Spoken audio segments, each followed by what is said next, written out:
Y cuando le preguntan a qué se dedica tu papá, le dice, le ayuda a buscar trabajo a las personas. Qué linda. Para mí, a mí es algo que realmente se me pone la piel de gallina. Es algo que me encanta mi trabajo. Una persona que esté entre 4 o 6 años en un mismo rol, ya habla de hoy en día en buscar querer tener un cambio. Eso es un número lógico. Hoy la lealtad no está tan asociada a la marca, sino está más asociada justamente al propósito de la compañía o al bienestar de la compañía. Bienvenidos a otro episodio de Emprendedores del Bienestar. Hoy vamos a hablar con Mauro Lestrange. Él es CEO y co-founder de HighFlow, una compañía que combina tecnología, estrategia con una gran mirada humana, con raíces en Argentina y México y un crecimiento exponencial en el resto de Latinoamérica. También Mauro lidera un equipo que se compromete de lleno en cada proyecto, hace alianzas con empresas líderes, desde unicornios y multinacionales hasta startups, con un enfoque donde el talento y el bienestar son el centro del negocio. Hoy vamos a hablar de liderazgo, empleabilidad, reputación digital, cultura y algo que me apasiona mucho, que es cómo crear negocios con propósito y cómo el bienestar puede convertirse en la mayor ventaja competitiva de las empresas. Así que bienvenido, Mauro. Hola Marín, muchísimas gracias por la invitación. Encantado de estar aquí compartiendo experiencias e información. Encantado, gracias por la invitación. Gracias y un placer tenerte acá, en verdad. Antes de arrancar y antes que me olvide, les pido a todos que se suscriban o que le pongan like si les gusta el contenido, así me ayudan a seguir con este proyecto. Así que bueno, arranquemos, Mauro. Contanos para empezar cómo nace HighFlow y qué problema buscaban resolver. Perfecto. Bueno, mira, HighFlow arrancamos vamos a cumplir ahora 10 años. Fue en julio de 2016 que arrancamos esta historia que fue una locura de muchísimo crecimiento y muchos aprendizajes. Yo no venía del mundo de recursos humanos. Yo estudié administración de empresas, tengo un MBA, trabajaba en el mundo corporativo, empresas automotrices, Robert Bosch, Citibank. Luego sí, hace 13, 14 años pasé al mundo de consultoría. Había trabajado en una consultora multinacional de reclutamiento, ahí aprendí este negocio, pero ahí conocí también a mi socio, ¿sí? A Federico Carrera, y fue allá en el 2016 cuando queríamos armar algo distinto dentro de lo que es el mundo de consultoría de reclutamiento. Veíamos que se hacía de una manera, desde nuestro punto de vista, old school, tradicional, ¿no? Y donde queríamos armar un ecosistema donde está compuesto tanto por profesionales como por compañías, y cómo poder ofrecerle algo distinto para hacer ese match perfecto entre los profesionales y las compañías. Así que ahí fue cuando armamos esto, haciendo algo muy boutique, ¿no? Muy personalizado, haciendo únicamente búsquedas de un target específico, ¿no? Incluso por industrias, por tipo de perfil. Y así fue que fuimos creciendo. Primero arrancamos en Argentina. La verdad que después empezamos a abrir Uruguay. Yo había estado 2 años trabajando, abriendo para la otra consultora el mercado uruguayo. Pero sí, la realidad es que nos costaba mucho crecer fuera de Argentina, o sea, previo a la pandemia. Claro. Era un negocio muy, muy analógico. Era un negocio donde a mí me han enseñado que se entrevistaba con una pluma, Claro. con una carpetita, en tu oficina, en un lobby de un hotel, pero un trabajo muy analógico y era difícil eso trasladarlo a otros mercados. Con el diario del lunes eso cambió, la pandemia, hoy las entrevistas virtuales ya son lo común, lo que maneja el mercado, si bien obviamente las entrevistas presenciales en este segmento de reclutamiento ejecutivo se puede entender muchas más cuestiones del perfil, ¿no? en una etapa más avanzada, pero eso hizo que llegamos también a mercados de Latinoamérica, principal México, así que hace 3 años por eso estoy viviendo aquí en Ciudad de México y muy feliz de estar, hoy ya es el principal mercado para el cual trabajamos, ¿no? Así que eso es un poco nuestra historia de cómo llegamos acá a México. Espectacular. ¿Y qué diferencia HighFlow del resto de las consultoras? Un poco me lo dijiste recién, la digitalización, esto de hacer algo más, no me sale ahora la palabra, tecnológico también. Okay. Sí, yo creo que lo que nos diferencia nuestra propuesta de valor tiene diferentes ejes. Una y principal, que es el hecho de tener áreas especialistas por áreas funcionales. No es lo mismo el que hace una búsqueda de finanzas que el que hace una búsqueda de un comercial, que el que hace una búsqueda de marketing, que el que hace alguien de recursos humanos. Creo que cuando una empresa tiene una necesidad puntual de buscar un talento, tiene que salir al mercado a buscar una consultora que se especialice en ese segmento, lo tenga mapeado, tenga cierta información previa y le dé un trabajo mucho más consultivo. Esa es una de nuestras diferenciaciones. Como te decía inicialmente, no queremos ser una HR Tech, no queremos ser tecnológicos. Claro. No quiero que se malentienda de esta manera. Queremos ser consultora con humanos, pero sí con mucha tecnología por detrás. Hoy compito a veces o en el mercado y consultoras de reclutamiento, de consultoras de recursos humanos, donde también sigue siendo un mundo muy, muy old school, donde integran muy pocas herramientas digitales a sus procesos. Y hoy en día que no hay manera que no implementes, no sé, nosotros tenemos conectados nuestro ATS con nuestro CRM, con extensiones con LinkedIn, con extensiones con Calendly para que la gente busque más rápido las entrevistas, con extensiones para poder tomar notas y armar reportes de manera automática. Entonces, hoy claramente tenés que tener herramientas digitales para después sí, en toda la etapa tal vez más inicial del funnel de un proceso, para luego poner la mirada consultiva de un humano, de una persona, entrevistando y presentando ese trabajo a un cliente, ¿no? Entonces, creo que otro de los diferenciales es eso, es tener el mix de gente muy senior para hacer este trabajo súper boutique, pero a la vez utilizando herramientas tecnológicas. Creo que eso... Y otra cosa de las que creo que nos diferencia mucho, si bien en nuestros inicios principalmente trabajamos para el mundo más corporativo, ¿no? O sea, Unilever, Danone, L'Oreal, las grandes compañías que existen hace cientos de años, también fuimos migrando post pandemia hacia el mundo más de compañías tecnológicas. Luego, si quieres, podemos hablar en profundidad, pero ya sea empresas, como decías, unicornio o empresas, las big tech, como las llamo yo. Sí. Y empresas también, startups, donde tenés a founders presente. Y creo que hay otro diferencial que tenemos, es también siendo emprendedores, poder ponernos en los pies, digamos, en los zapatos del emprendedor también y entender cuáles son esos dolores que tienen las compañías, ¿no? Y ahí hacer un papel mucho más de, valga la redundancia, consultivo, a diferencia de lo que hace tal vez un perfil de un reclutador dentro de una compañía. Un reclutador ejecuta, le dicen, claro, tenés que buscarme esto, esto y esto. Y cuando llegan generalmente a nosotros es porque no lo encontraron internamente. Entonces hay que encontrar una solución y ahí es hacer una mirada mucho más consultiva, de entender qué perfil está buscando, en qué tipo de compañías está, y tal vez estaba equivocado dónde lo estaba buscando, claro, ¿no? Entonces ese es el trabajo tal vez que también siendo emprendedores creo que nos diferencia de una consultora, de poder hablar de founder a founder o de CEO a CEO de compañía y entender cuáles son esos dolores y encontrar la mejor estrategia para buscar ese talento adecuado para la compañía. Es que eso es lo que para mí me encanta de ustedes, es que vienen a ser como un aliado estratégico con ese talento y ahí es donde tocamos un punto clave que quiero entrar un poco más, que es la empleabilidad. ¿Cómo ves hoy, cómo ves, qué importancia le da a la gente hoy a desarrollar su empleabilidad? ¿Sentí que está subestimado? Sí, sí, la verdad que para mí, desde mi punto de vista, la empleabilidad yo creo que se empezó a hablar fuerte de empleabilidad post pandemia. Si querés, breve, sí, en un renglón, ¿qué es empleabilidad para los que nos estén escuchando y que no tengan idea de qué habla esta gente? Perfecto. Vamos a partir de la base de qué es empleabilidad, si se quiere. Incluso vos tenés la Real Academia, que todavía tiene, por de las definiciones, la capacidad que tiene una persona para poder conseguir empleo, que hasta queda en desuso. ¿Sí? De hecho, la OIT, que es la Organización Internacional del Trabajo, ya presenta una definición mucho más compleja, que no solo es tus habilidades o capacidades para conseguir un trabajo, sino para mantenerte atractivo en tu trabajo, que claro, ahí queremos hacer, vamos a entrar en detalle. Pero básicamente quiero reforzar eso. La empleabilidad la gente lo entiende cuando piensa que tiene que salir a buscar trabajo, y claro, es un grave error. Claro. Es más, ya cuando estás buscando trabajo y no trabajaste en tu empleabilidad, estás tarde. ¿Sí? Claro. Entonces la empleabilidad es un skill que se tiene que desarrollar constantemente, ¿sí? Y eso es algo que nosotros lo trabajamos mucho. Luego, si quieres, podemos entrar en detalle. Nosotros tenemos nuestro segmento de Executive Search, que es nuestro core de negocio, reclutamiento ejecutivo, y luego tenemos, y lo lanzamos hace 3 años, en México lo lanzamos este año, que son programas de self-placement, que es cómo le doy un taller de empleabilidad a estas personas, donde tomamos mucha información en cada relevamiento, o sea, tenemos mucha info de lo que requiere el mercado, eso claro, lo volcamos a un programa, una capacitación, para formar a esa persona para ser mucho más empleable. Pero el principal tema es que la gente empieza a trabajarlo o detectarlo cuando empiezas a buscar trabajo, y es un grave error, es algo que lo tiene que ir fomentando en el día a día, y hasta incluso para usarlo internamente en la compañía. Tu perfil suele ser más, o sea, si vos lo traccionás de manera correcta, y ahora entramos después en detalle de qué manera, sos más elegible, mejor posicionado dentro de una compañía y no necesariamente afuera. Hay gente que nosotros tenemos directores que toman nuestro taller de empleabilidad de self-placement para hacer más, y no está buscando trabajo. Pero eso te va a dar un asset el día de mañana, hasta incluso en el caso de tener que buscarlo, ya vas a entender dónde estás parado, cuál es tu perfil, ¿no? Entonces te hace mucho más empleable. ¿Y ese taller demanda más o menos cuántos días? Digo, para la lógica de estoy buscando trabajo, pero necesito conseguir trabajo ya. Bueno, tenemos distintos...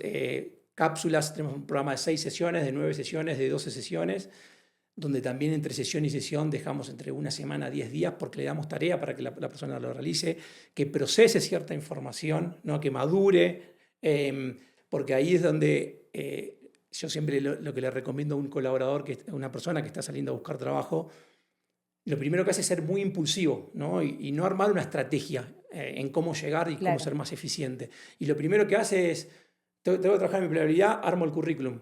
Error, ¿no? O empiezo a contactar gente, error, estoy quemando etapas, ¿no?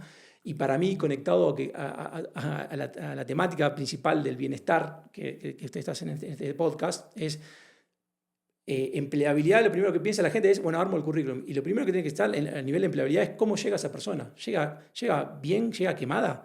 ¿Tiene un burnout?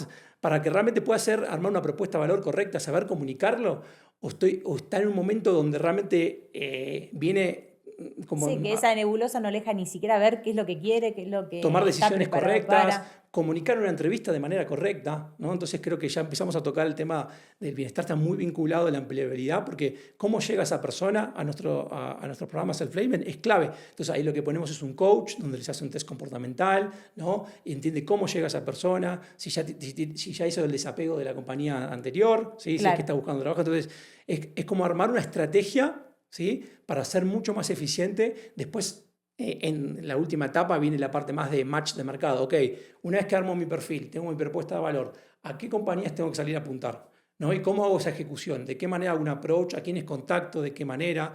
Y luego, recién después de eso, viene toda la parte del roleplay.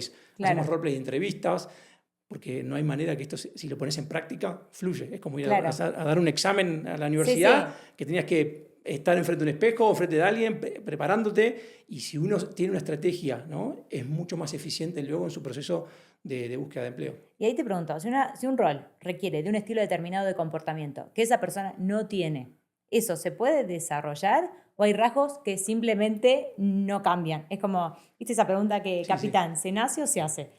Bueno, es una pregunta a ver, hay diferentes cuestiones. Yo creo que una persona, hay ciertos rasgos muy marcados de una persona que van a ser difíciles que puedas cambiarlo. No sé, una persona introvertida difícilmente sea la persona que sea el gerente de comunicación de una compañía y que tenga estos skills de comunicación. O de ventas. Exactamente, donde tengas... A ver, pero sí hay un montón de otras cuestiones que son desarrollables. Entonces, cuando uno mira talento, tenés tres cuestiones. Capacidades que son innatas.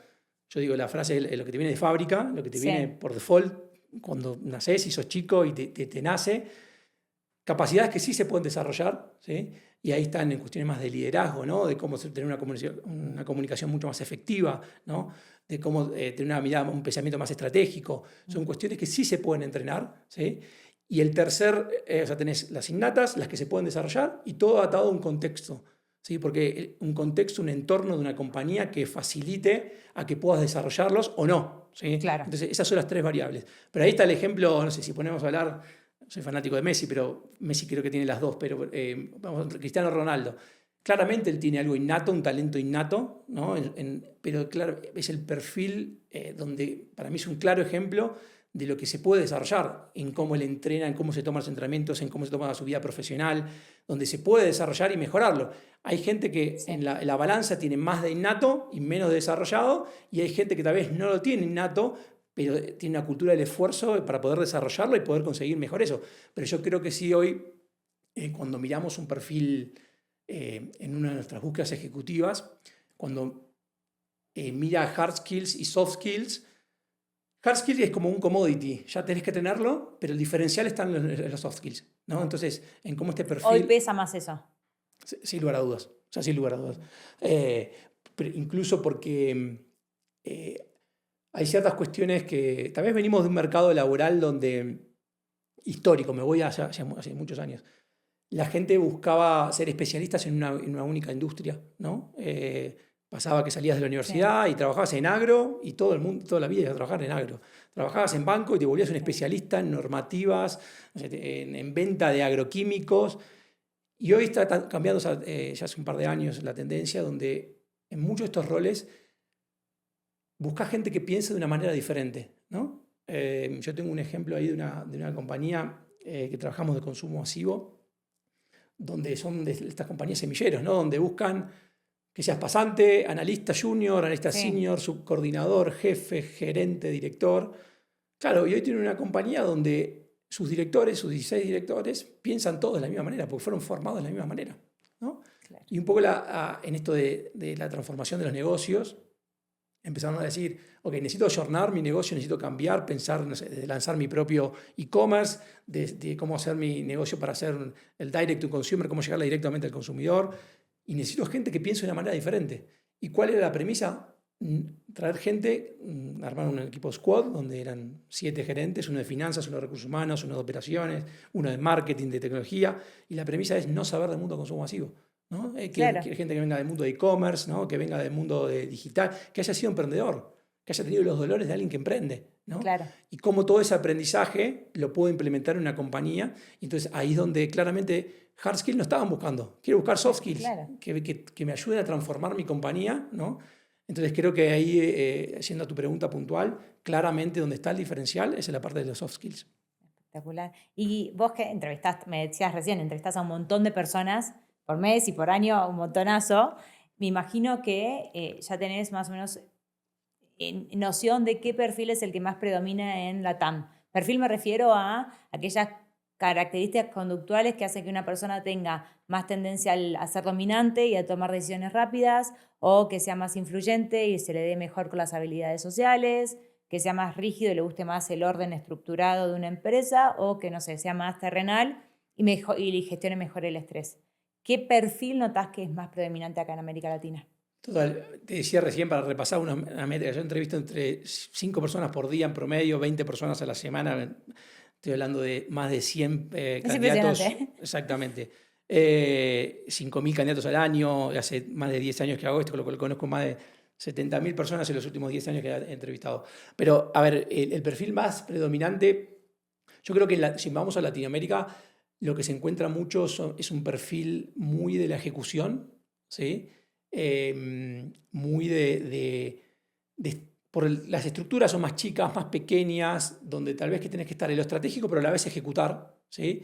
Y eso obviamente se ve mucho más en las compañías más startups, donde no hay tiempo incluso para mucho análisis, donde tenés que armar la estrategia y el otro día tenés que ejecutar, y cómo tomar esos errores, ¿no? Esos fracasos casi a veces, y aprender rápido y barato, ¿no? Claro. Entonces, implementé, no funcionó, aprendo y tomo un aprendizaje de eso y cómo lo cambio.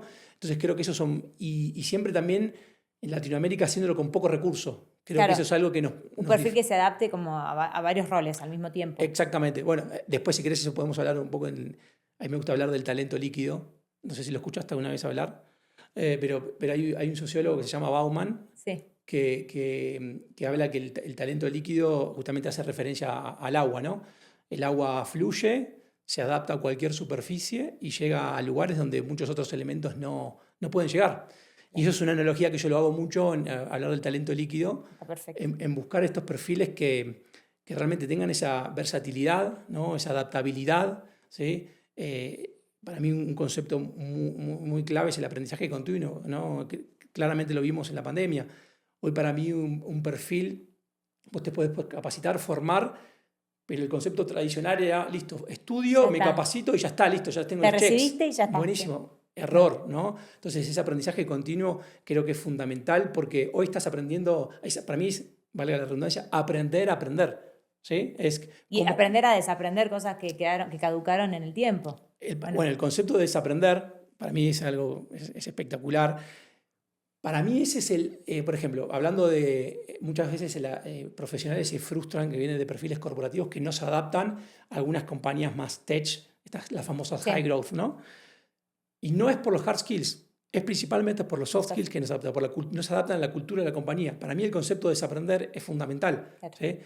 Hay también hay un youtuber que es un ingeniero que no recuerdo el nombre, pero si lo buscan en YouTube, hizo un experimento, que yo lo hice en la universidad, en el MBA, que le dio desarmó la bicicleta y le dio la bicicleta a su hijo de 6 años y puso el manubrio al revés, ¿sí? Esto lo puse en práctica y es increíble hasta que uno no lo prueba.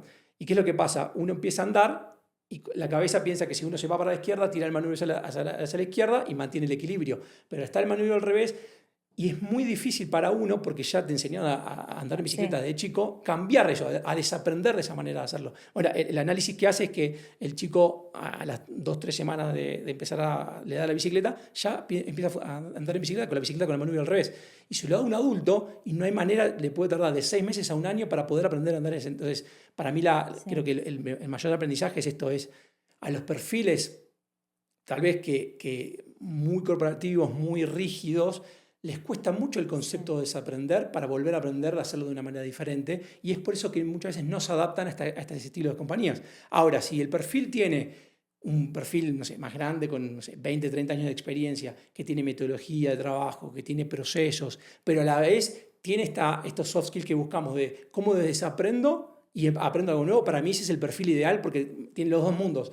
Tiene el background que se necesita para muchas veces ordenar estas compañías que muchas veces crecen, pero no están organizadas y ordenadas, ¿no? Exacto. Pero a la vez con esta capacidad de desaprender y aprender nuevas formas de hacer negocio. Y está bueno sin juzgar el cambio, porque hay muchas personas que se quedan con lo que saben y juzgan la novedad, ¿viste? No, en mi época esto era así. Se hacía así y se hacía porque... Y se tiene que seguir haciendo así. Eso yo creo que es un don y no todo el mundo lo tiene, y está bueno también encontrar a esas personas que tienen la experiencia y la flexibilidad de adaptar el cambio. Y te pregunto también, vos que tenés tan arraigado o tan naturalizado el concepto de ver las fortalezas y las debilidades en cada persona que entrevistas, me imagino, lo tenés ese trabajo desarrollado me imagino que para vos mismo también. Para entrevistar a alguien... No, pero claro, vos lo ves, pero me imagino que vos en vos mismo lo tenés más desarrollado a lo mejor que cualquiera que no nos dedicamos a esto. Estoy coacheado, primero tengo... Claro. Sí, y claramente lo trabajo, claramente no para salir a buscar trabajo, pero para mí entender quién sos, cuál es tu propuesta de valor, está en cualquier aspecto de la vida. Claro. En una reunión comercial, tienes que saber cómo venderte, de qué manera. Exacto. Muchas veces yo, por ejemplo, con algo que para mí es clave al momento de emprender, es buscar a alguien que tal vez sea un perfil totalmente complementario al tuyo. Es el caso de Fede. O sea, tenemos ciertos valores muy arraigados que nos unen. Y lógico, porque exactamente, son las bases. Eso son las bases, pero luego que seamos muy complementarios. Entonces, esto que vos decís, vamos a reuniones y a veces ya sabés que hizo match con la otra persona porque le gustó lo que le dijo y de qué manera. Entonces, ahí es cómo armo mi propuesta de valor y de qué manera flexibilizamos. Ahora te toca a vos, ahora voy yo. Bien. Con este perfil va a ser mejor match, pero claramente eso es identificar tus fortalezas y tus debilidades. Y escúchame, y en tu vida cotidiana, en tu vida personal, eso también me imagino que lo usás, porque no puedes desarticularte. Sí, a ver, es la parte más compleja, creo que es un challenge, porque lo tengo muy armado para mi vida profesional. De cara hacia mi vida personal trato de tomar ciertas cuestiones. La realidad es que ahí como que trato de romper un poco... Yo en algunas cuestiones soy, te decía, muy estructurado en lo laboral, porque necesito tener orden. Y a veces en mi vida privada soy muy diferente. Tengo como una doble personalidad, si se quiere, donde tal vez ahí soy más flexible en algunas cuestiones o más desordenado en algunas cuestiones. Pero es difícil mantener lo que se hace en la vida profesional para mí. Claramente no estoy diciendo que sea una actitud totalmente contrapuesta, dos caras de la moneda, pues estaría mintiéndote. Pero sí trato a veces como de aflojar un poco, ¿no? Lo hablábamos hace un ratito, que como que llego a mi casa y a veces con esto de estar constantemente entrevistando gente y demás, soy una persona que considero que tengo como un sentido de la percepción y de recibir energías tanto positivas como negativas, y a veces como llego a mi casa y me aíslo de eso, me saco el papel de consultor, de headhunter, y es bajar los pies a la tierra, a mí me encanta sacarme unas zapatillas, ponerme en patas en el pasto o donde pueda, salir a pasear a mi perra, o salir a caminar con las chicas, donde necesito como mente libre, pensar en nada y romper todo lo que vengo haciendo, si querés, en el entorno más laboral, ¿no? Pero también eso está bueno, que vos identifiques qué es lo que te hace bien, también para relacionarte mejor con tus vínculos. O sea, vos sabés qué hacer por qué te estás sintiendo como te sentís y qué hacer al respecto. Y un poco esto de relacionarnos, y acá quiero entrar en esto, ¿qué peso tienen las redes sociales a la hora de un proceso de selección? No, son fundamental hoy en día. Te decía, 2 o 3 años cuando empecé a trabajar en esto, es una locura porque pasó poco tiempo. casi que no existían. Yo me acuerdo, la gente traía los currículums impresos y los dejaban en la portería para que los suban a la consultora y nos llegaban los currículums físicos. Hoy lo contás a esos jóvenes y no lo pueden entender, ¿no? O me acuerdo que nos imprimíamos todos los currículums. Hoy es una locura hasta pensar por la cuestión ecológica. Sí. Te imprimías 300 currículums y te empezabas a subrayar. Era un trabajo muy analógico y donde todavía no existían las redes sociales. Hoy en día las redes sociales es fundamental, tanto las personales como las laborales. Obviamente la laboral, y voy a hablar, si quieres, puntualmente de LinkedIn, porque es la red social número 1 o la que realmente usamos en una gran mayoría, donde nosotros hacemos un trabajo de investigación, más allá del background, que es como lo obvio, ¿no? Mirar su perfil, pero el perfil de LinkedIn en redes sociales habla muchísimo de un perfil profesional. De qué manera comunica, cada cuánto comunica, quién es su entorno y su ecosistema, con quiénes se relaciona, a quiénes conoce, a qué eventos va, ¿no? Entonces habla mucho más allá, quiénes lo recomiendan. Entonces, después, volviendo al tema de la empleabilidad, una de las cápsulas, por ejemplo, es LinkedIn. ¿Cómo trabajo en mi herramienta? Y ahí está en hacer la diferencia de que el currículum es un CV estático, y una red social como LinkedIn es una red social que hay que fomentarla constantemente. Esté uno buscando o no trabajo. ¿Sí? Volviendo lo mismo al tema de que hablábamos antes de la empleabilidad. Entonces, claramente es muy importante y nosotros hacemos un análisis para ver realmente que también haga un match con la compañía a la cual la estamos presentando. Cuando nosotros vamos a hacer en Argentina decimos relevamiento de perfil, acá le dice levantamiento de perfil, de perfil, te hablan de perfil a nivel hard y a nivel soft skills y cuál es la cultura de la compañía. Ok, ¿cómo hago para que ese profesional haga match con esta compañía? Entonces, muchas veces es algo que en el currículum estático no está, pero sí lo tiene. Cuando está en la red social lo podés investigar y a poder hacer un research para realmente entender que haga un buen match. ¿Y qué publicaciones tendrían un impacto negativo? Bueno, primero ahí, para mí lo más importante es entender la potencialidad que tiene la red social, con lo bueno y lo malo que eso implica. Entender que tal vez un posteo puede tener un impacto muy negativo si haces algo mal de manera correcta o mal comunicado, y eso te puede jugar en contra y se puede viralizar. Entonces, ha pasado, hay muchísimos casos. Pero para mí, yo lo que recomiendo es, primero cuando tenés el perfil, antes de salir a publicar, primero vamos a back to basics, tener bien el perfil armado. Bien. Cuestiones básicas, una buena foto de perfil profesional, ¿no? Una foto, ahí sí, no sé, en una fiesta me pasa, ¿no? ¿Pasa? ¿Sí? Sí, tenés, después tengo una cantidad de anécdotas. O foto del perro. Me pasó. O sea, realmente de mascotas. Entonces, sí tener primero un bien perfil armado, ¿no? Con una buena descripción de puesto que haga una introducción de quién es tu perfil, ¿no? Bien aclarado en qué compañías has trabajado, con buenos contactos de tu network, y a partir de ahí empezar a comunicar, porque si una persona y empieza a comunicar y entra a tu perfil y todavía no está eso, tal vez puede perjudicarte, o tal vez no aporta valor, ¿sí? Pero sí tal vez hacer publicaciones que cuenten historias más allá de resultados. Para mí, mucha gente cuenta los logros, pero no cuenta el proceso, ¿no? Claro. Creo que hoy es mucho más valorado, la gente conecta mucho más cuando cuentan una historia y todo el esfuerzo que se implica más allá del logro, no solo contar los logros. Entonces creo que eso, por ejemplo, produce un engagement realmente donde la gente se involucra, te lo recomienda, y eso hace que también llegue a más personas. Pero por eso, tratar de y pensar, tener una estrategia bien armada de qué comunicar, ser consistente en la comunicación, para mí no es un dato menor. En esto de hoy publico una cosa y dentro de un mes publico algo totalmente contrapuesto, o entonces tener que tenga una sintonía, ¿no? Que tenga una lógica. Que sea contenido de valor, o sea, no publicar por publicar, porque si hoy... No, es que publicar te va a restar. Claro.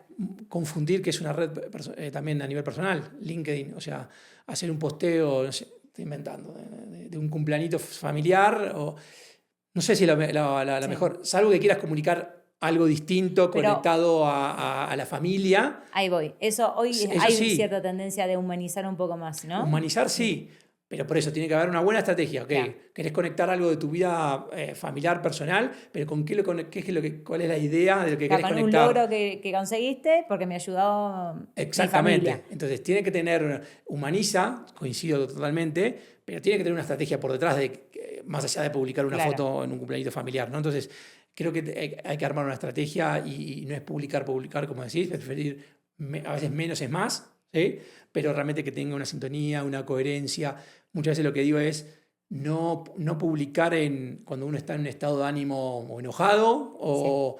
Eso puede ser muy contraproducente porque Siempre con sangre fría. A sangre fría siempre. pensarlo, armar el draft del texto, revisarlo, repensarlo, si puedes hablarlo con alguien, ¿qué te parece? Revisarlo, capaz de dejarlo y publicarlo mañana, ¿no? Y decir, y muchas veces al otro día decís, y tal vez hoy Esto entonces, eso no lo contaría tanto. Entonces, Sí. ser muy impulsivo creo que también eso es otro consejo que no recomiendo, pero sí de mantenerlo activo. Y es en tanto publicaciones, pedir referencias de gente con la que hayas trabajado, comentar, publicar insights de mercado laboral, de tu nicho en el cual trabajes.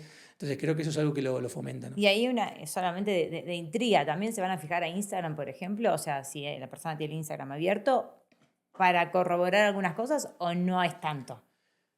Mira, eso se puede hacer, la realidad es que no nos metemos tanto nosotros. Hay algunas compañías que, o sea, nuestros clientes tal vez sí lo pueden hacer, de meterse a Instagram, Claro, Facebook. porque a lo mejor eso es. Ahí para mí no es tan curado. Exactamente, para mí hay un tema ahí donde ya te metes en ciertas cuestiones más personales. Ahora, si está abierto, la gente lo puede hacer, la red social está abierta, lo puede hacer. Pasa mucho en cuestiones, no tanto en México, pero por ejemplo en Argentina, por cuestiones, no sé, de ideologías políticas, Claro. culturales, sociales, de querer buscar de dónde viene, qué opina. Yo ahí trato de no meterme, trato de tener una mirada mucho más... Más blanca. Exactamente, más objetiva de decir, este perfil tiene las condiciones y es el que mejor match hace para lo que está buscando, independientemente de qué piensa, de dónde viene. Entonces ahí hasta incluso hoy hay una tendencia que todavía en Latinoamérica estamos mucho más atrasados, pero en Europa o en Estados Unidos, yo incluso en las entrevistas no puedo, no sé, si estuviese trabajando para esos mercados, no puedo hacerle ciertas preguntas de temas personales. Claro. ¿No? Si está en pareja, si no está en pareja, cuántos años tiene. Claramente en Latinoamérica no pasa eso, ¿sí? Pero sí hay, entonces, yendo a tu pregunta puntual, nosotros no lo hacemos, puede haber compañías que sí lo puedan hacer. Ahí no es lo que más corresponde, capaz. Exactamente. Ese es un poco mi consejo que puedo dar de ese lado, de intentar no mezclar la vida profesional tanto con la parte personal, laboral con personal. Bueno, entonces un poco hablamos recién de lo que es cuidar nuestra reputación en redes y también cuando hablamos de reputación habla un poco también cómo nos movemos en el mundo laboral, cómo, qué tanto cambia. Bueno, hay una tendencia ahora un poco me contabas recién que es hasta favorable cambiar de trabajo más seguido. Hay una tendencia más, estadísticas dicen que los millennials, así como nosotros, 6 de cada 10, corregime si me equivoco, 6 de cada 10 están abiertos a nuevas oportunidades y 1 de cada 5 cambia de trabajo cada año. ¿Vos cómo ves esta tendencia actual de que a lo mejor está más valorado el bienestar personal y el crecimiento profesional por encima de la lealtad a una empresa como era antes? Perfecto. Es una muy buena pregunta. Para mí, no sé si corregir, pero para mí la lealtad sigue existiendo, solo que tal vez tenemos el pensamiento que la lealtad de un colaborador, y hasta incluso hablar de un empleado, que antes hablaba de empleado y ahora colaborador, ¿no? Pero empleado era una marca. O sea, vos tenías, digamos, tu engagement venía con un producto o una empresa, no sé, Coca-Cola. Sí. Hoy la lealtad no está tan asociada a la marca, sino está más asociada justamente al propósito de la compañía o al bienestar de la compañía. Entonces, para mí sigue estando esa lealtad, pero con otro enfoque. Claro. ¿Sí? Entonces, ahí creo que ninguno de los extremos son los correctos. Creo que hoy en día una persona que tal vez sigue trabajando en una única compañía, como era visto tal vez hace 30, 40 años. Hacer carrera en exactamente. Hoy se pone en duda o tal vez su perfil es menos empleable porque justamente no tiene la experiencia de haber probado distintas industrias, distintos rubros, tipos de posiciones. Entonces, sin ese extremo y tampoco el extremo del perfil que nosotros llamamos el CV canguro, el currículum canguro que cambia cada 6 meses, un año está cambiando, pasa mucho en roles comerciales, donde tal vez tienen muchísima más rotación en muy poco tiempo. Yo creo que un tiempo lógico, no hay una receta tampoco, ¿no? No, me imagino. Pero sí hablar de que tal vez una persona que esté entre 4 o 6 años en un mismo rol, ya habla de hoy en día en buscar querer tener un cambio, eso es un número lógico. Pero yo creo que lo que hay es un cambio de paradigma, hasta incluso lo hablo con mis equipos, y soy muy genuino en eso los chicos lo saben. Para mí hay que dejar de romantizar el hecho de cuando uno atrae ese talento a la compañía, decir que vamos a trabajar toda la vida juntos. Claro. Eso es un concepto que ya queda en desuso. Lo que nosotros siempre decimos es que esa relación va a durar lo que tenga que durar y donde el colaborador tiene que sacar lo máximo, aprender lo máximo de una compañía, de un modelo de negocio, aprender de un founder, de un CEO, de tu líder, ¿sí? Y la compañía tiene que sacar, exprimir, o tal vez la palabra exprimir es mala entendida, pero sacar el mayor jugo de ese profesional y que aporte el valor para maximizar la propuesta de valor de la compañía, pero va a ser por un tiempo determinado. ¿Cuánto va a ser? Lo determinaremos, ¿sí? Puede ser 2 años, 4 años, 6 años, 10, o sea, pero no poner eso de decir yo te quiero traer y te quiero retener para toda la vida. El concepto de retención para mí es un concepto que hay que trabajarlo, porque muchas veces retener talento es perjudicial. Sí, o sea, que esté desgastado no te sirve. Exactamente, entonces a veces preferir dejar ir, ¿no? Y decir, bueno, se cumplió un ciclo, sacamos el máximo jugo de ambas partes, pero dejar de romantizar de que va a ser para toda la vida. Va a ser durante el tiempo que tenga que ser, ¿sí? Dependiendo caso a caso, y por eso es que yo trato de entender mucho más a las nuevas generaciones y que realmente ponderan muchísimo más a la hora de elegir una compañías que realmente estén alineadas a un propósito, ¿no? A su propio propósito, ¿no? Como persona, a que realmente tengan realmente una buena propuesta donde el bienestar sea mucho más allá de poner carteles hermosos y tener una mesa de ping-pong y un metegol en las oficinas, sino que realmente tenga una estrategia armada y donde sean ejemplos claros de que se preocupen por el bienestar, que tengan flexibilidades. Podemos entrar en detalle en algunas cuestiones ahí, bien lo que es la parte más de bienestar, pero donde, por ejemplo, los líderes de las compañías sean los primeros que sean el ejemplo en lo que es la parte de bienestar, ¿no? Porque si vos hablás de bienestar, pero si el CEO de la compañía trabaja hasta 24 horas por día. Sí, te llama a las 3 de la mañana, exigiéndote algo. Te pide un fin de semana, o todos los fines de semana te pide que le armes reportes. Yo entiendo que hay momentos de picos de trabajo, como en todo, momentos donde hay más trabajo y mayor nivel de exigencia, pero cuando eso se vuelve ya una rutina, ahí hay algo que puntualmente es lo que hay que trabajar, ¿no? Entonces creo que desde ahí realmente las nuevas generaciones me parece que está buenísimo que ponderen en el momento y pueden elegir. Tal vez años anteriores la gente no lo podía elegir o no lo pensaba, decía, y bueno, me la tengo que bancar, es así. Es la cultura de esta empresa y ya está. Me parece que está bueno challengear un poco y decir, no, yo puedo elegir. Y hoy creo que antes las empresas elegían a los colaboradores, hoy los colaboradores eligen en qué empresa. Creo que también hay un cambio de mindset. Sí. Y un poco esto, bueno, ustedes que trabajan con compañías de todos los tamaños, ¿cómo es puntualmente, cómo definirías un negocio con propósito? Un poco me lo decías recién, pero ¿hay algunas cosas que puedas como enumerar o tener más en claro? Sí. A ver, es verdad porque creo que el tema de una compañía con propósito puede tener muy buen marketing hacia afuera, pero realmente para mí es que realmente haya una estrategia armada y que sean consistentes en esa estrategia, ¿no? En la ejecución posterior, porque después si no queda en la nada. Cuando una compañía tal vez pone el propósito, digamos, todo es urgente, también creo que ahí, cuando todo es urgente, claramente hay algo que no está funcionando, entonces ahí realmente es entender cómo priorizar ciertas cuestiones, ¿sí?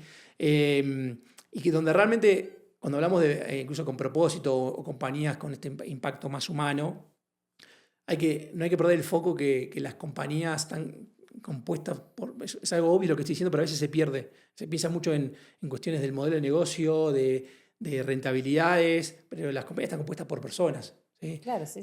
Por humanos, por detrás. Entonces, ¿cómo, sin dejar de tener el foco en que sos una compañía, salvo que seas una ONG, una compañía sin fines de lucro, que vas a querer generar negocio, pero mucho más humana, ¿no? De entender que está compuesto por personas, ¿sí? De poder empatizar, ¿no? De ser líderes mucho más humanos, más cercanos. Creo que venimos de de muchos años previos de un liderazgo muy, muy verticalista, Sí. ¿no? De decir, este es el plan y cómo ejecutalo. Y porque sí. Y porque sí. Por ejemplo, cuando nosotros medimos, cuando entrevistamos a una persona y hacemos la típica de pregunta, ¿qué es lo que estás buscando para un cambio? Más que nada cuando hablamos de las nuevas generaciones, que no sale entre los principales temas el tema salarial. Sale, por ejemplo, uno de los temas que quiero co-emprender. Quiero emprender, por eso hoy incluso las startups les es más fácil poder atraer talento, algo que cuando empecé a trabajar en esto era muy difícil. Ahora sí queda más lindo decir startups, pero antes tal vez era una pyme. Sí, sí, sí. Y era dificilísimo, porque lo que te enseñaba es quiero trabajar en una multinacional y hacer carrera lineal, vertical en una misma compañía. Y hoy, por ejemplo, los colaboradores buscan esto, quiero emprender, quiero trabajar a par de un founder y entender cómo piensa, de qué manera, cómo arma este proceso de rápido crecimiento en corto plazo, ¿no? Y hasta incluso el día de mañana me puede servir para capitalizarlo y hasta incluso volver al mundo corporativo. Claro.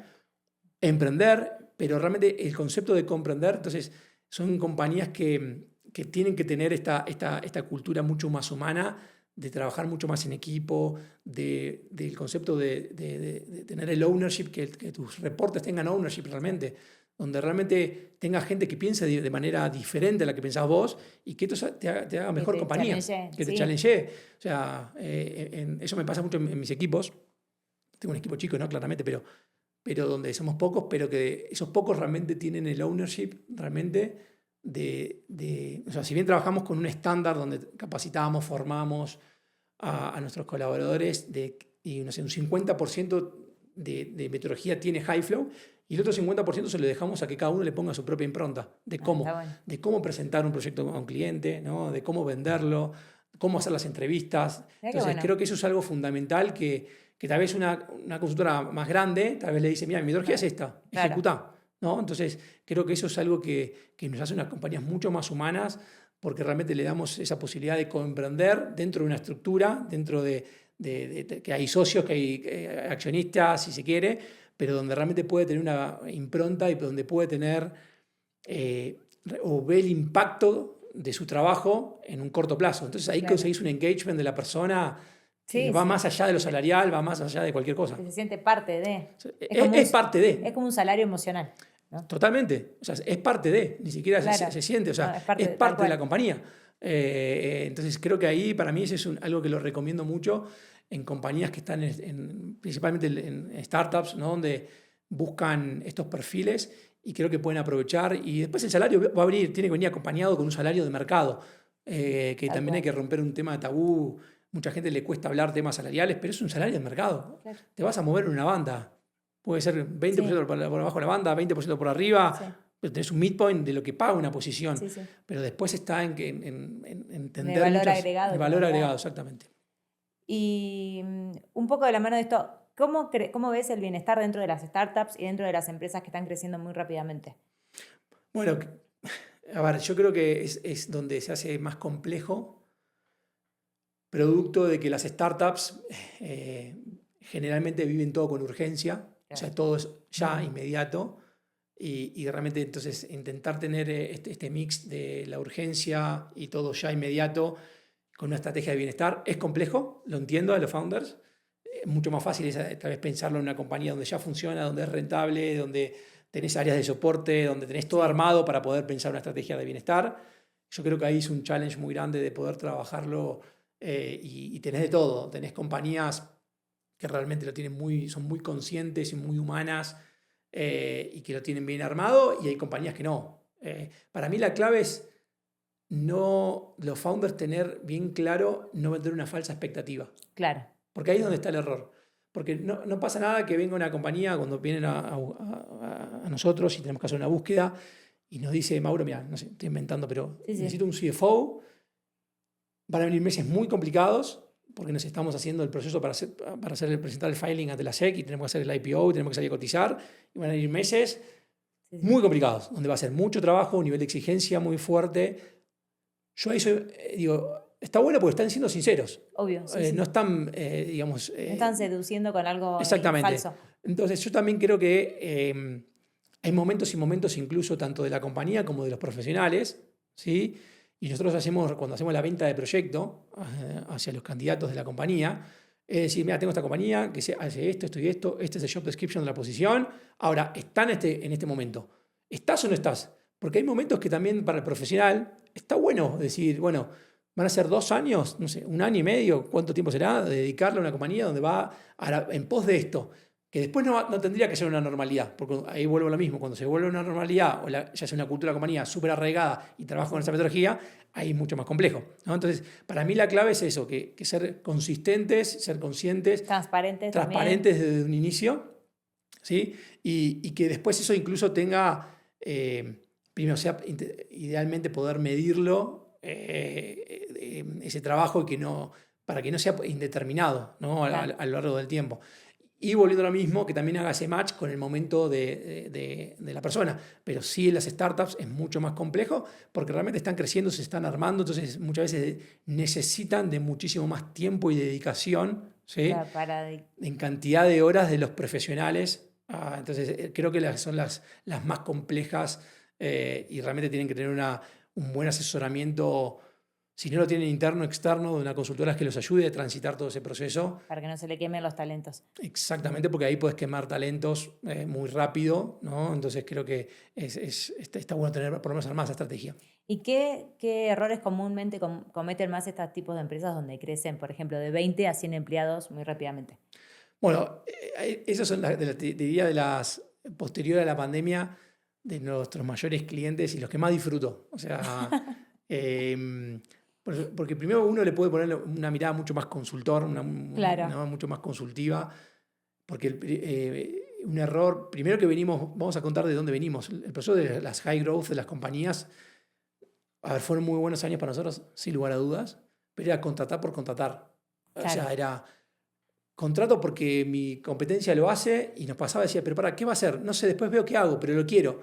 O sea, pero pará, no es sostenible Sí. esta estructura, ya, ¿para qué crecer en estructura? Te estás sobredimensionando, ¿no? Entonces creo que lo primero que hay un cambio de paradigma es que hoy en día, si bien todavía yo veo mucho potencial en la región y particularmente en México, porque hay muchísimas oportunidades y de crecimiento, pero las posiciones que se abren son realmente genuinas, ¿sí? Ya hoy está pensada, revalidada, hablada internamente entre los founders, entre los venture capital, los accionistas. Sí. Si quiero salir, para mí es algo que está depurado, que veníamos de años donde no estaba depurado. Entonces creo que un grave error primero es armar una estrategia de qué perfil quiero, para qué lo quiero, ¿sí? Cómo voy a medir a ese candidato, ¿sí?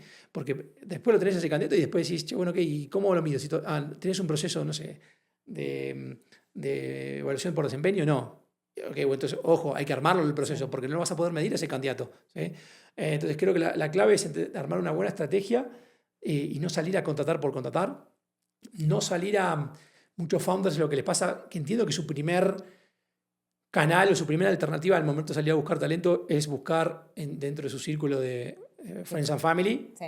que por un lado está bueno porque tenés gente que tenés confianza, que los conocés, pero también puede tener un arma de doble filo, buscar únicamente gente cercana y amiga. Entonces creo que llega un momento de las compañías donde tienen que dar un paso de profesionalización. Claro, porque ahí estás haciendo lo contrario, es tratar de que el rol encaje en esa persona y no la persona encaje en el rol. Exactamente. Entonces, muchas veces lo que nosotros hacemos es, ok, déjame buscar qué tipo de rol. ¿Vos tenés a alguien interno? Déjame compararlo con la misma vara contra profesionales externos del mercado. Comparémoslos y contratemos al mejor, independientemente de dónde viene, si es amigo o no es amigo, ¿sí? Porque justamente creo que eso es lo que te hace ser mucho más profesional. Y escalable. Escalable al día de mañana, que tenga más valor compañía. Entonces creo que hay que armar esa estrategia, no contratar por contratar, no contratar únicamente por amigos o conocidos, realmente buscar ese salto de profesionalización y que realmente después tenga una consistencia y un orden de prioridades de qué perfil salir a buscar primero y que no salir a buscar por buscar, si quiero un financiero, un comercial, uno de operaciones y alguien de recursos humanos juntos. Pero ¿es necesario o podemos armar prioridades? Ese es el trabajo nosotros que hacemos muy consultivo, de entender cómo viene la empresa, cómo llega la compañía, quiénes son los founders. Te pasa mucho que los founders son todos muy tecnológicos, Claro, y no tienen gente que sepa vender, ¿sí? O gente que sepa operarla después la compañía, ¿no? Claro. Entonces creo que también es entender de dónde vienen. Ideal es cuando tenés founders que ya son complementarios, ¿no? Que tenés uno de tecnología, uno comercial y uno financiero. Y buenísimo, tenés tres patas fuertes del negocio, ¿no? Entonces, pero por eso, a partir de ahí es hacer un buen trabajo de consultoría y un buen diagnóstico de entender dónde está ese talento, ¿sí? Y entender que hagan ese match perfecto. Y muchas veces nosotros lo que hacemos es también dar como un servicio posterior al ingreso de la compañía durante el onboarding a la empresa. Porque nosotros siempre decimos que el candidato ideal es como una utopía. O sea, el que cumpla con el 100% de los checks no existe. No existe. Entonces vos vas a tener un job description, vas a tener un mercado laboral y cómo hacemos para tratar esos dos mundos. Y siempre va a haber áreas de oportunidad en las que identifiques algo que se pueda trabajar en ese perfil. Y muchas veces se dan esas conversaciones posteriores en la compañía, ¿no? Entonces creo que lo que hacemos también es, ahí ponemos un head coach que ingresa a la compañía y lo acompaña, generalmente son los primeros 6 meses, 9 meses, para ver cómo va haciendo esa adaptación a esa nueva cultura de la compañía, ¿sí? Nos pasa, por ejemplo, que no sé, a veces los candidatos dicen, me trajeron a esta compañía donde querían que sea el concepto de coemprender, de que tengan ideas nuevas, formas, y de cada 10 proyectos que presento, 9 me dicen que no, me estoy frustrando. Nos juntamos con los founders. Chicos, pasa esto, ¿qué hacemos? ¿Los dejamos o no? Ustedes pedían esto. No, tenés razón, la verdad que tenemos que darle más ownership. Entonces, sí es muy importante, trabajamos con personas. Claro, ¿no? Exactamente, eso te iba a decir, es como extrapolarlo a la relación de una pareja, de unos amigos, de todo. Exactamente, y en esos primeros, te diría, entre el mes 3 y el mes 6, para mí son los fundamentales donde podés ya detectar hay un buen match o no hay un buen match. Entonces es clave también que nosotros también acompañemos en ese proceso y no solo en la búsqueda de presentarte los currículums, ¿no? Sino que acompañar también ese proceso. Mauro, y un poco ahora para hablar de liderazgo, también yo siento que un buen líder, o me lo dirás vos, es el que también trata de equilibrar todo este quilombo, por decirlo, a nivel crecimiento y toda la parte más de bienestar. O sea, siento que el líder es una pieza clave para que la empresa no se descarrile. ¿Qué características o qué tiene que tener, según vos, un buen líder?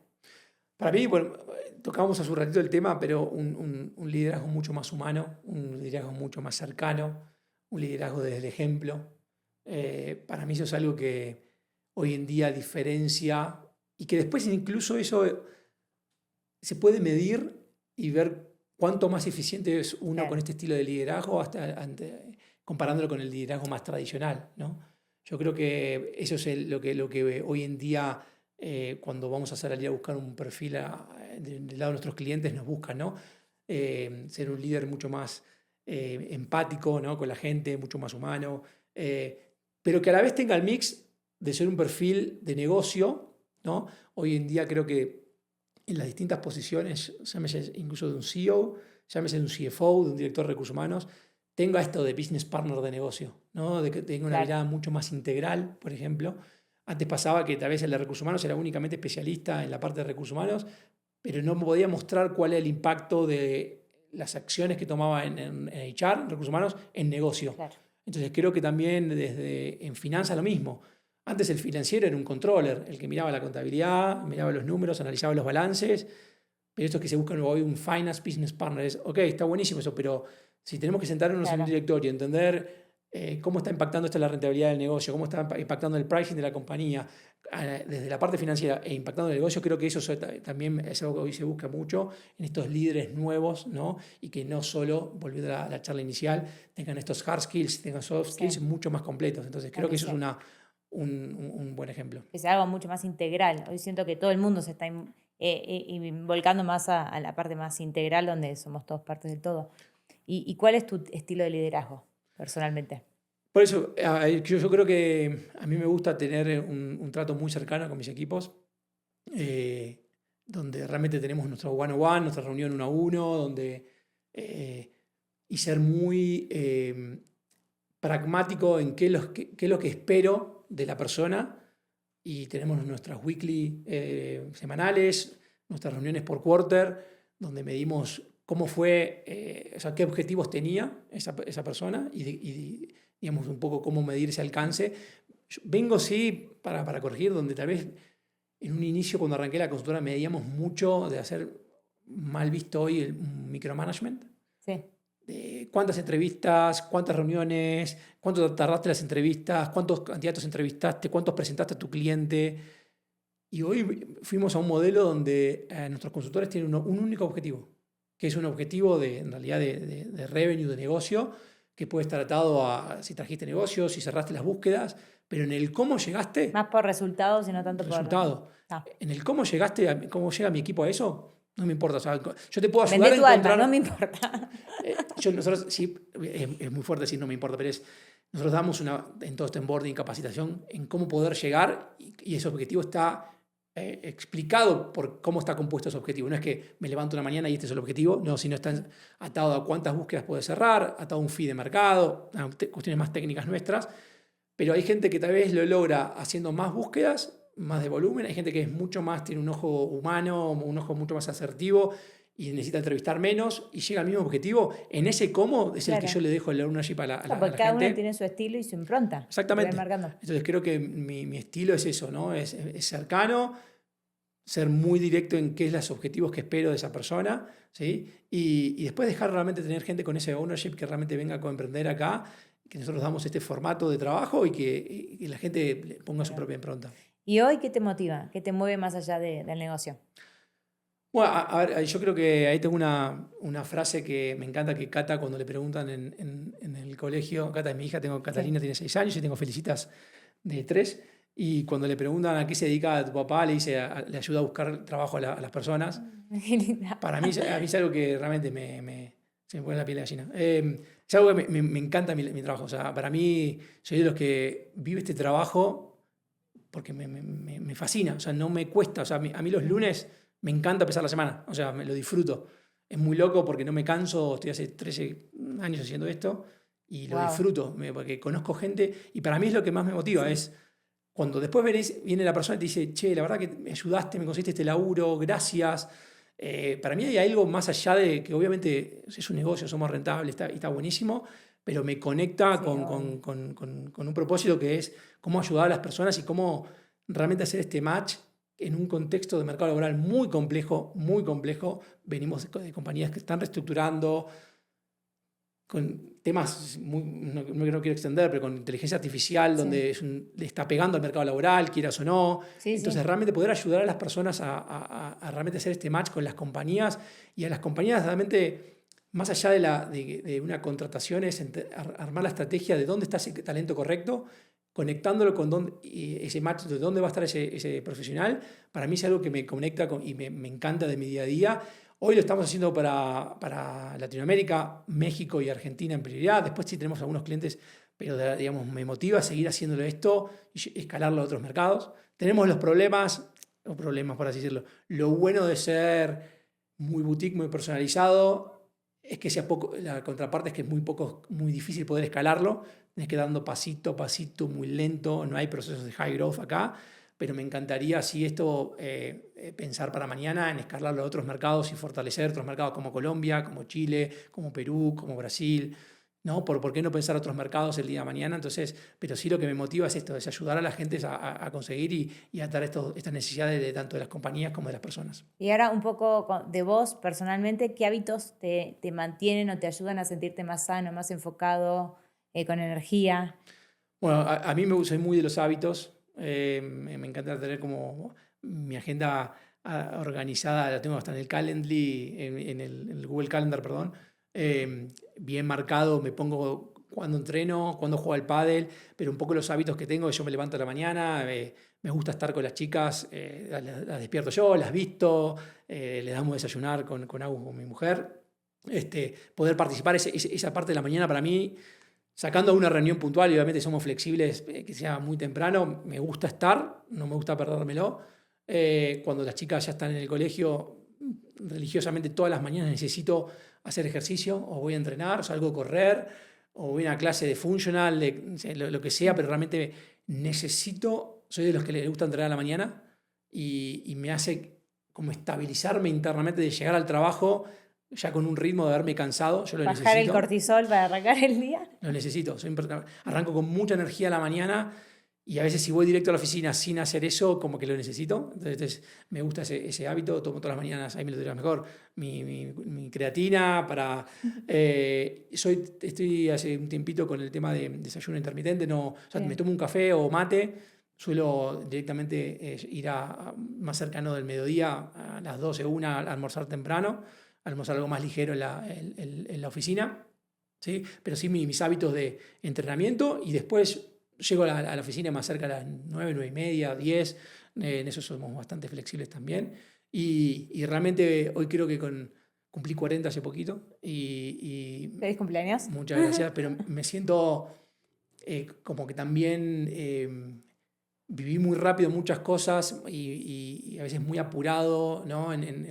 Y hoy realmente me tomo los tiempos necesarios en esto de trabajar en el bienestar, que me permite ser mucho más eficiente a mí por tomarme mis tiempos. Por ejemplo, es raro que yo me quede después de las 6 de la tarde, ya 5, 5 y media, si no hay nada, puedo seguir, después me puedo dejar algo para trabajar a la noche en un último momento, pero me vuelvo a casa, es cuando llegan las chicas, estar con las chicas en casa, comer, se bañan, leerles un cuento todas las noches antes de irse a dormir, es una rutina que lo tenemos, y después nos queda, las chicas se van a dormir temprano y me queda desde las 8 hasta las 11, que me voy a 10 y media, 11 que me voy a acostar, para estar con Agus, hacer alguna actividad, me voy a pasear a la perra, pero donde tengo bastante los hábitos bien armados. Pero me pasaba que cuando yo empecé hace 10 años, yo entrevistaba de sol a sol, o sea, y hasta incluso los candidatos me ponían el horario. No, es el horario que puedo. Bueno, si no querés, adaptate a mis horarios. O sea, saber decir que no, creo que es una de las cuestiones que a veces más cuesta cuando uno emprende. Sí, sí. Porque, viste, uno quiere agarrar negocios, quiere estar en todo y uno se cree como... Lo escuchaba a Juan Cruz que decía en tu podcast, este es súper poderoso, que puede ir contra todo. Sí, que puede estar sin comer, sin dormir, y entrevistar y seguir. No, y hoy es, che, y si no te puedo entrevistar hoy, no va a ser imprescindible, te puedo entrevistar mañana, ¿no? O te puedo entrevistar la semana que viene. Y creo que eso hoy me hace mucho más eficiente en muchas de mis cuestiones de ponderar realmente lo que yo valoro más importante para mi vida de hoy en día. Eso no quiere decir que trabaje menos o que tenga menos nivel de energía, sino que ser más eficiente. Yo creo que estaba siendo ineficiente en mi uso de mis horarios y hoy creo que realmente esos hábitos realmente los tengo muy, muy bien marcados. Espectacular. Y por último, para ir cerrando, si tuvieras que hoy arrancar de cero, pero teniendo en cuenta todo lo que ya sabes, ¿qué cosas cambiarías? Bueno, tengo una segunda, pero una es esa, el hecho de priorizar, saber decir que no. Es fundamental. Los no te terminan definiendo quién sos y qué es lo que haces. Por lejos. Con qué cliente sí, con qué cliente no, en qué mercado sí, en qué mercado no. Creo que eso es algo fundamental. Y algo que tal vez que hubiese hecho diferente, también me hubiese gustado tener una experiencia internacional de más joven. O sea, hoy lo estoy disfrutando muchísimo con mis 40, con ya una familia, con Agus, que ya estamos hace más de... Sí, 11, 12 años juntos. Y hicimos esta experiencia internacional que la estamos disfrutando muchísimo. Pero tal vez me hubiese quedado de haber probado antes salir fuera de Argentina, salir de la zona de confort antes, a ver qué hubiese pasado. Pensando potencialmente en algún momento regresar, no sé, a Argentina, no sé en qué momento será. Hoy no es algo de corto plazo. Pero hoy tal vez se hace más difícil lidiar tal vez ya con hijas, donde no pueden estar con sus abuelos, ¿no? Donde prioriza a uno de sus amigos, su familia, y que tal vez yo hubiese dicho, ¿y por qué no lo hice antes? Tal vez se dio porque se tenía que dar así, fueron los tiempos que tenía. No, no es que digo, porque, o sea, me castigo de por qué no haberlo hecho antes, pero sí tal vez entiendo que cuando uno es más joven es más fácil esas cuestiones, y yo estaba muy arraigado en su momento de Argentina, es de mi país, es de mi lugar, no hay manera que me vaya afuera, y me hubiese gustado tal vez probar esa experiencia, que tal vez me lo hubiese podido capitalizar en el día de hoy mucho más, pero realmente creo que eso es algo que pudiese tal vez corregido con el diario del lunes. Espectacular, Mauro. Bueno, muchísimas gracias por todo, por abrirnos todo tu experiencia y todo tu punto de vista. Y bueno, nada, gracias por estar acá. Y gracias a todos por los que llegaron hasta acá escuchándonos y nos vemos en un próximo episodio. Adiós. Gracias.